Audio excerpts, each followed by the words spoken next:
This episode of Untold Stories is sponsored by SafePal.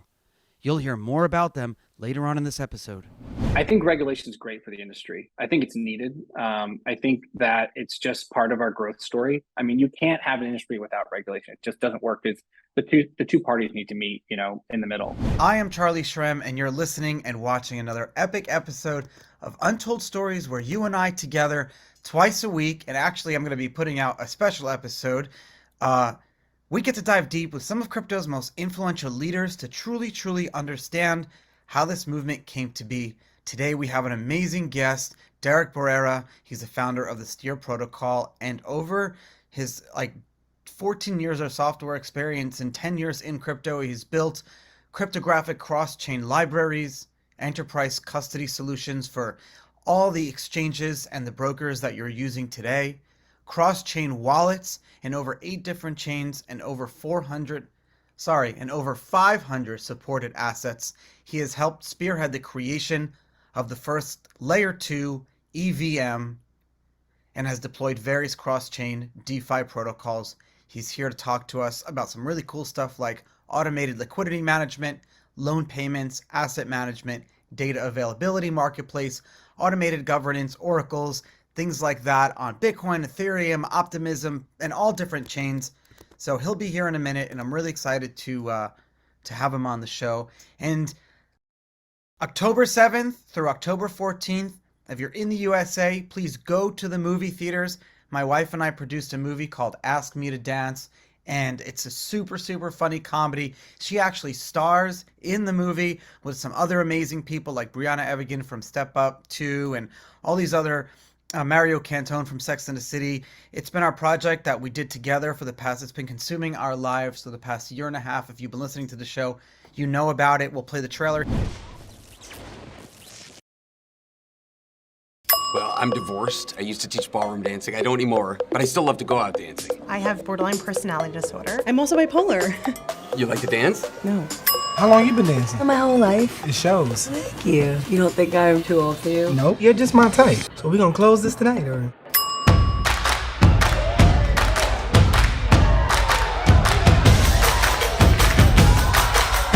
That was awesome, Jack. We gotta do it again sometime. We'll see. I gotta get going. Hi. I was hoping to meet the guy that danced earlier. He was amazing. You literally just missed him. The year almost ends. Yeah, I know. It went so fast. You're going to meet the love of your life. I am? Yes, by midnight on New Year's Eve. Is that so? Did you have fun last night? I met this old woman who told me that I was going to meet the love of my life before the end of the year. 4 days left after tonight, the exact day of your wedding, and the last night of the year. What do you think? Your soulmate just gonna walk by the office? Did some old lady say this? Yes. It's so random. Well, I went through a divorce, and only now am I ready to start dating again. I am finally putting you on a dating app. No. Hey, dude, you must be Jay. Jack. Joe? You want to dance? Trying to go this way. You want to go somewhere and see who really leads? I've been dying to see this movie. Some sex after this, right? I want to meet the love of my life. Want to dance? And this week has assured me that that is never going to happen. My dating life has been a little precarious. Maybe I should keep this one. Tie him up, gag his mouth. I'm gonna get another drink. I mean, I did stab my last boyfriend. I give up. Maybe I just want somebody to dance with. No complications, no commitments. You need to meet my friend Jill. She's going through the same thing. She'll be at the wedding. Yeah, she's the maid of honor. Is it me, Amy? Yes, it's you. You gotta settle. I am not going to settle. Hey, listen, I have a girl here that wants to meet you. But hang on, I'm gonna put her on. That's great. Hello? He hung up. What? Yeah, it's the story of my life. Look, Jack, say the girl that saw you dance that night is your soulmate. Mind if I sit here? That would mean you're destined to bump into her again. Jack, we need to talk right now. You want to bring a knife to a gunfight?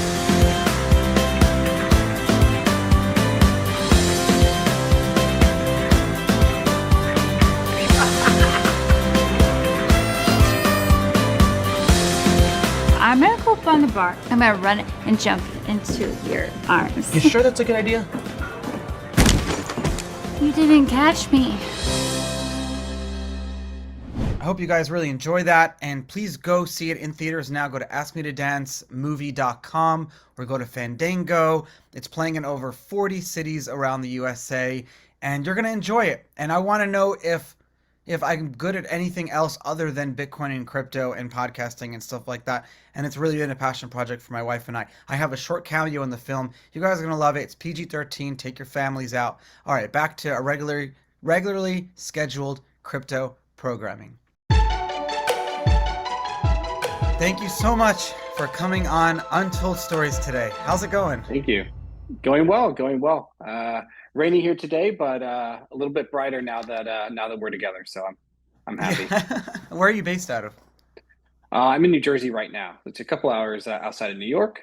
So luckily I can jump into the city if I need to. It seems like the seasons are changing. We're going from summer to winter, but hopefully from crypto winter to crypto summer.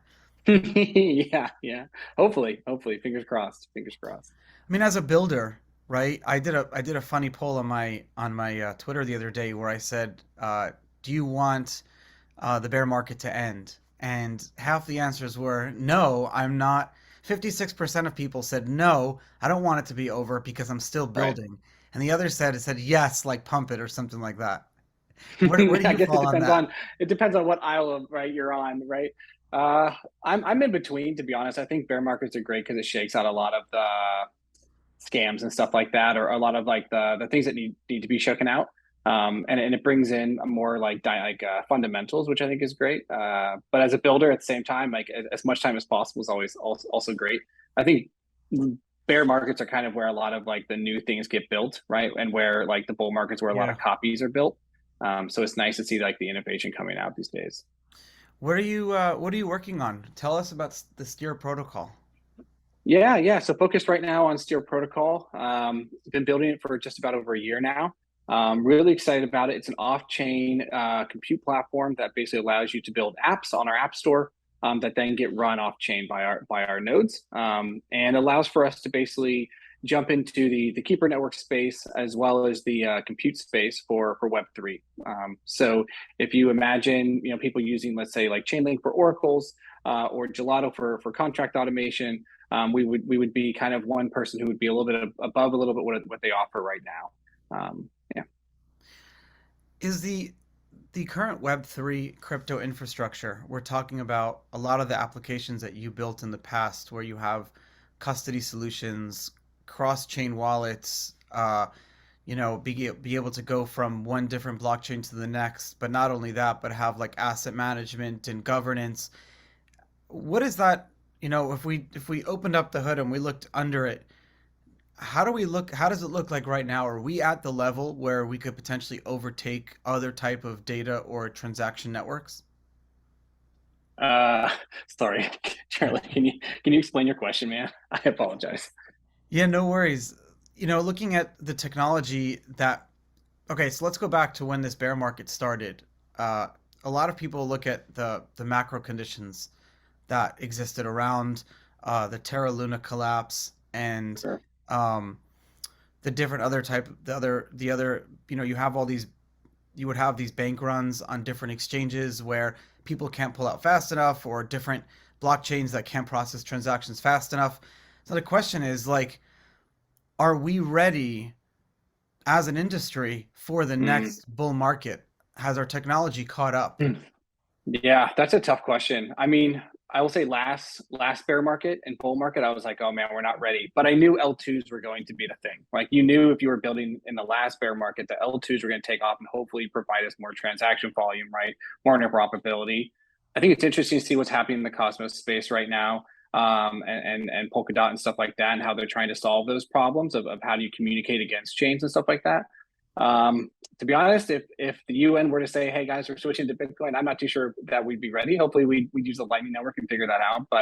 But I think we're still early. I think there's a lot to be built to get to that widespread growth. We're talking about also building out applications and products for the mainstream world, attacking these large addressable markets, not just within our own crypto community. You've been building out applications to service the crypto community and the different companies within the industry.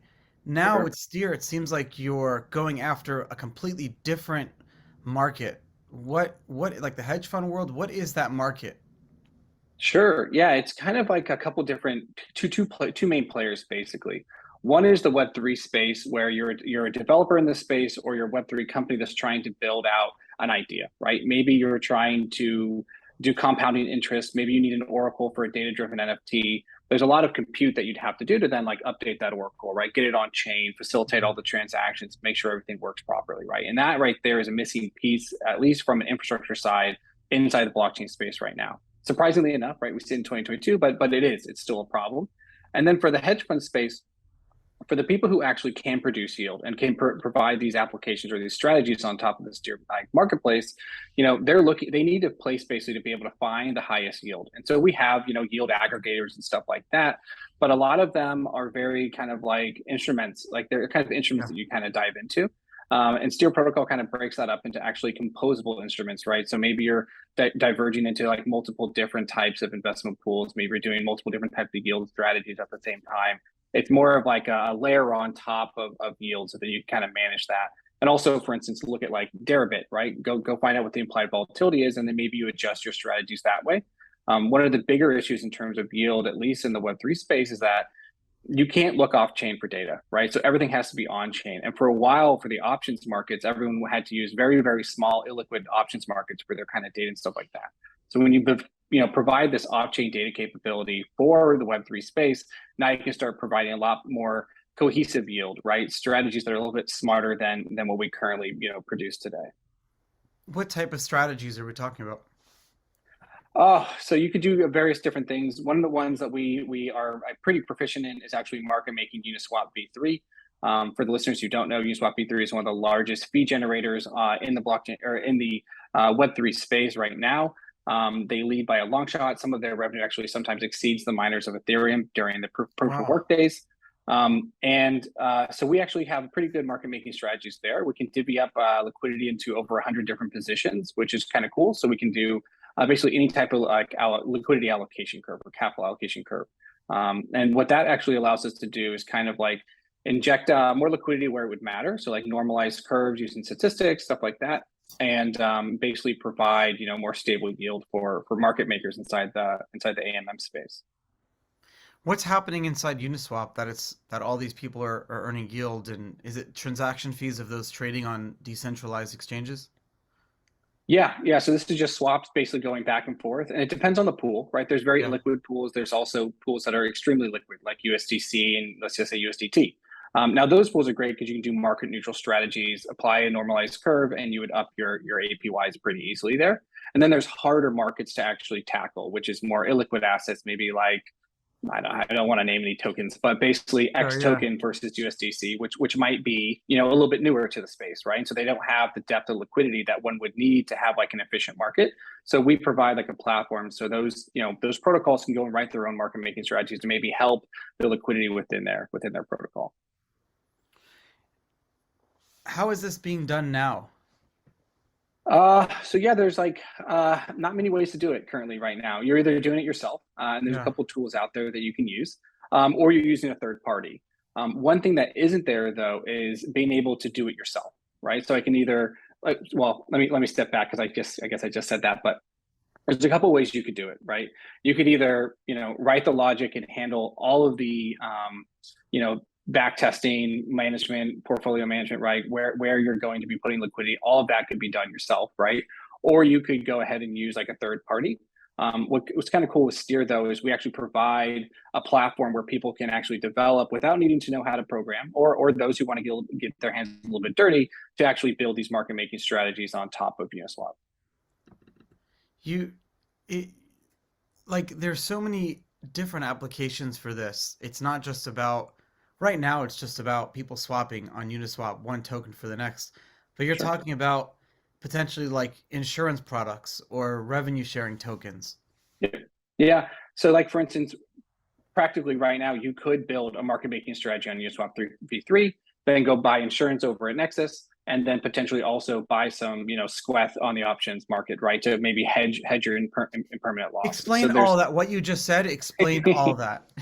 Sure. So there's a couple different like platforms that you can use actually to kind of combine and make these more interesting kind of like packages, right? So one would say, okay, let's market make a stable coin and make sure it's extremely, secure in terms of like being market neutral, right? So that's the first step, right? And you're like, okay, well, what if the platform gets hacked? It's like, okay, well then let's go buy some insurance, right? You can program all of that into a single package with us, which is really cool, and deploy that out into our network, right? So every time someone deposits, it automatically comes with insurance. You could also tack on other things. You could go to like Squef by Open, and they provide perpetual options markets, which is kind of cool. So you could tag those also in, and then maybe you kind of hedge your IL or your impermanent loss, which is basically the change in price based on like the current pool when you entered and what it's currently at. But interesting. I didn't know that you could take insurance products out on different yield strategies that you have already in the market. I mean, it depends. I mean, there has to be relationships and stuff like that, but there's ways to potentially, de-risk yourself. And maybe you're not doing on the individual yield strategy itself, but more on the underlying protocol.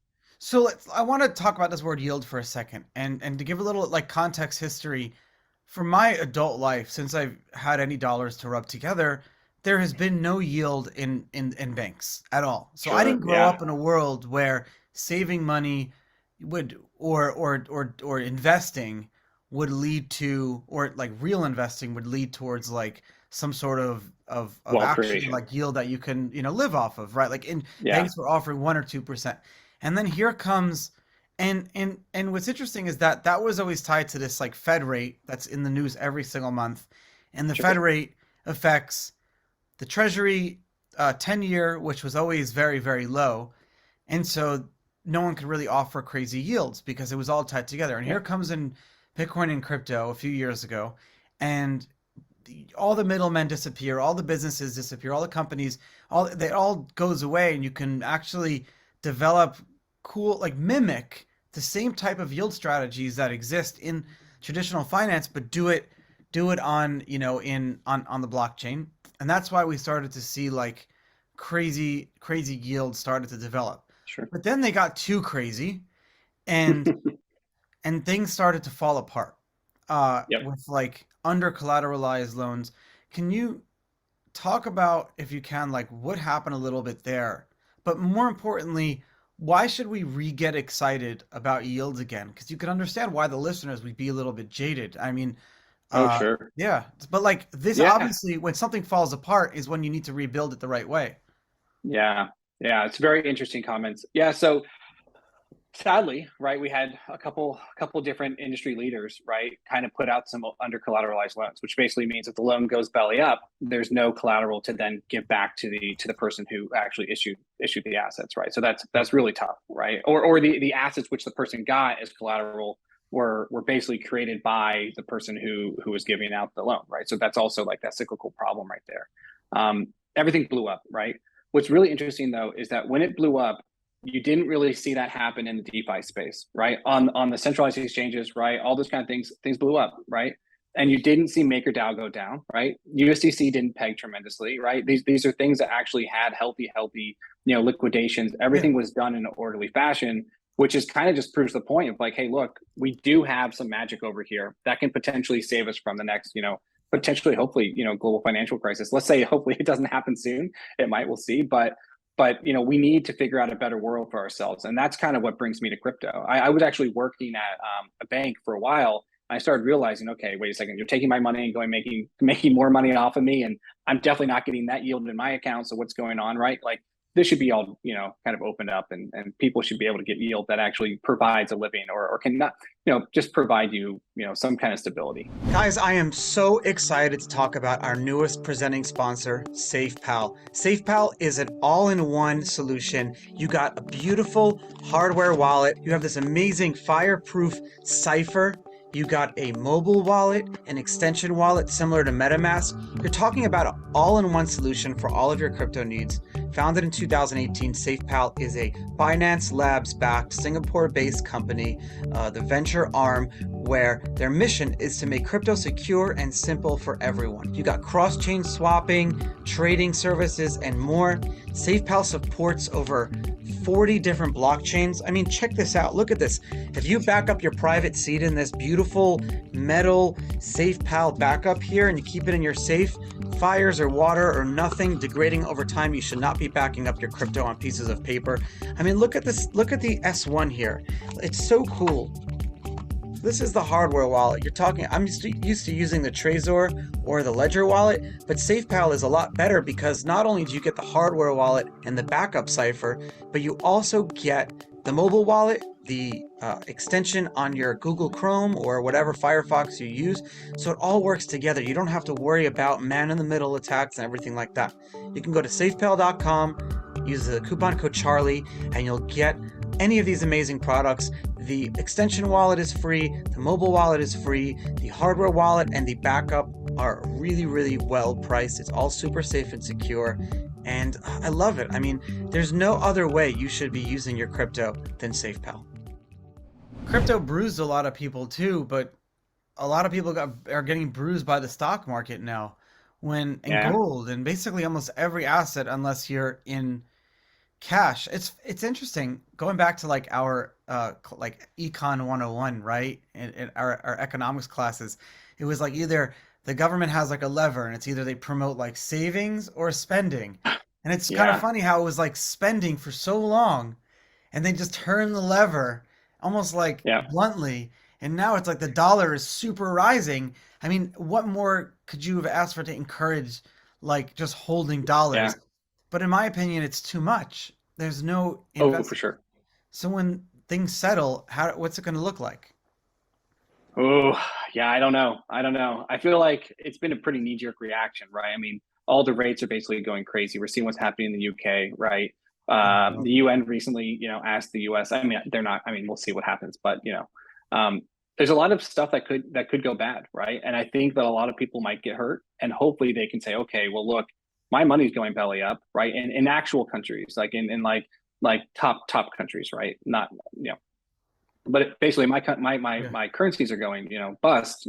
I need to look for an alternative, and that's so funny that like just now people are saying, okay, so how many Bitcoin are there? It's like, well, there's 21 million. I've been telling you for years now. I've been in the industry for quite some time. Definitely there's 21 million, and you should try and check it out, right? Even from just a concept perspective, Bitcoin hopefully will one day save us. We'll see. I think so too, and I think when all like that dust settles, a lot of the strategies that people kept money in are going to be looked at a little bit different. Let's look at what's happening with Credit Suisse right now. Sure. They're if I understand correctly, the cost to insure the defaults on in that bank are going high up, very, very high, because people are starting to doubt their how much cash they have on hand and their ability to. And you could tell when I'm trying to like understand the concept out loud after what I read in the Wall Street Journal. I think what they have basically is like $1 billion, right, in assets, and about $900 million in liabilities, right, and stuff like that. And so like when people look at the stock price of Credit Suisse, they're like, well, people are betting, right, that it might default. Now, if you look at like I don't know if this comes out of BIS, but if you look at like the banking standards, there's like 3 groups of banks. And Credit Suisse is basically in the second bank. I think JP Morgan is the only one who's a tier 1 bank. And then there's some others that are in like tier 3, like Wells Fargo, I think would be in there. And those are deemed like too big to fail. So it's kind of like if Credit Suisse does blow up, what is the forced hand? What does that look like? And then what does that look like for everybody at home, right? How does it look like when I buy groceries? What does that look like when I, pay a mortgage or pay rent, right? And those are the times where people are going to start realizing, okay, we've been what are you saying? Spend heavy for way too many years. Yeah, we're getting directly hit.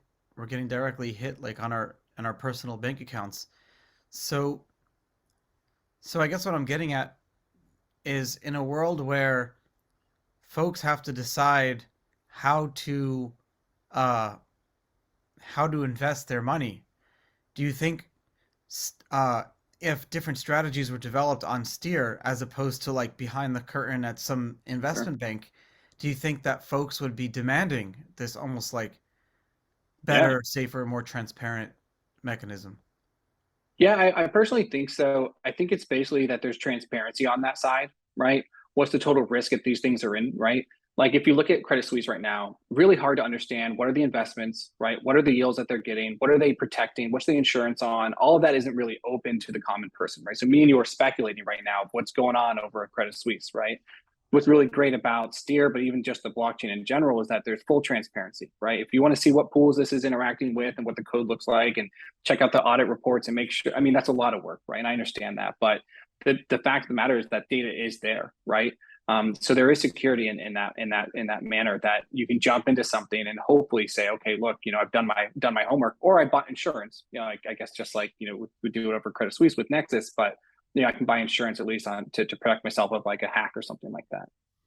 I want to talk about insurance. Like this needs to be the killer application right now for like this technology. Look at the Florida property insurance market. Just around the world, the whole property insurance market is blowing up.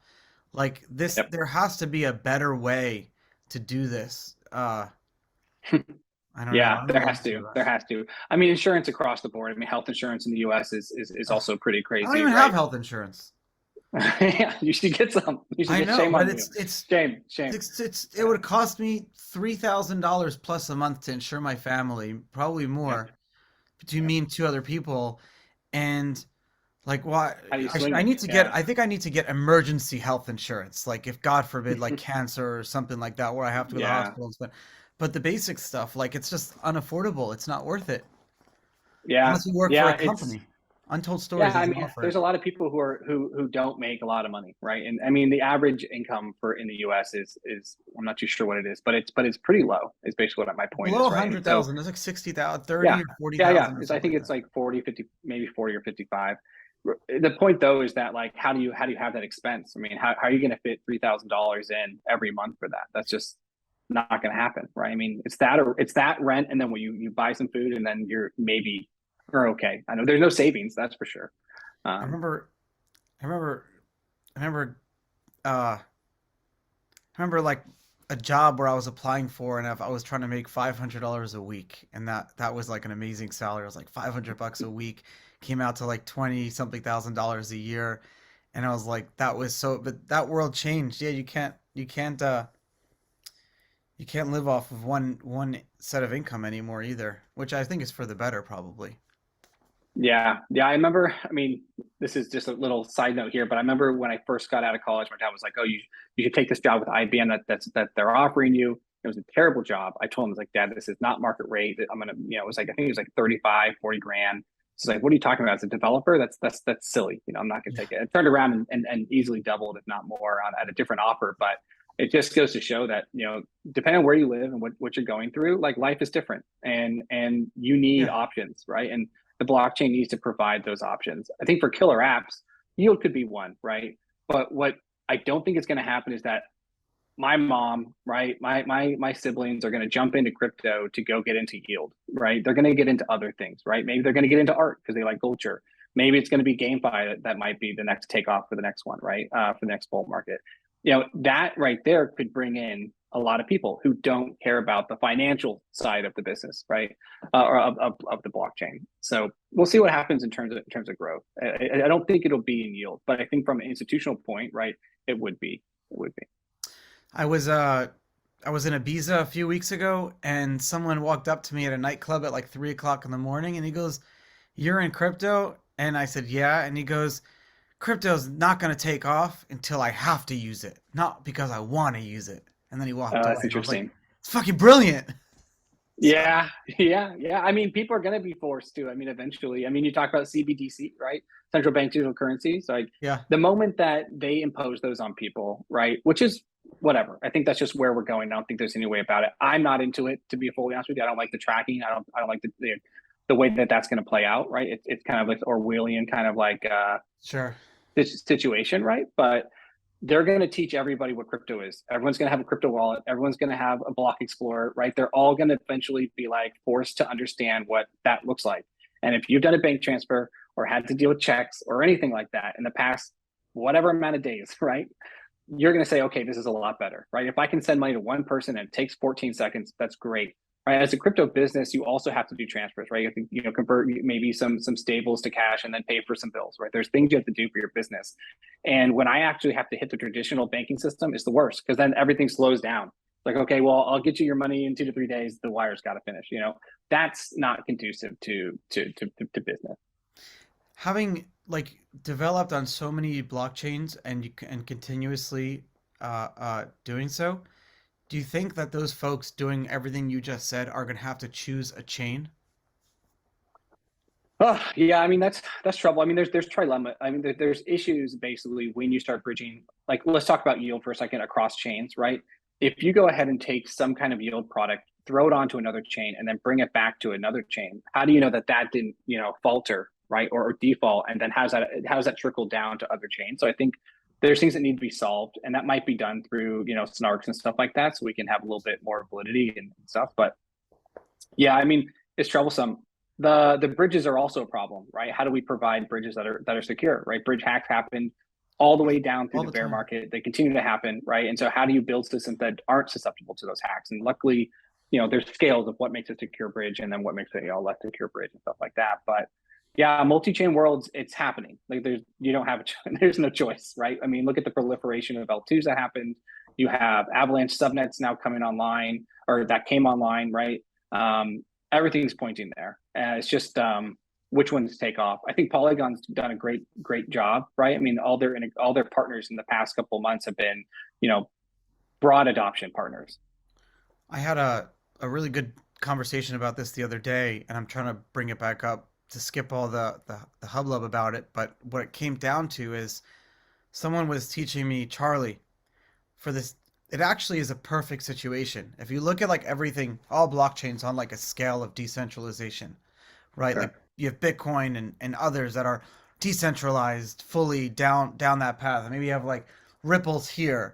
Ethereum was here with proof of work, and maybe it's here with proof of stake.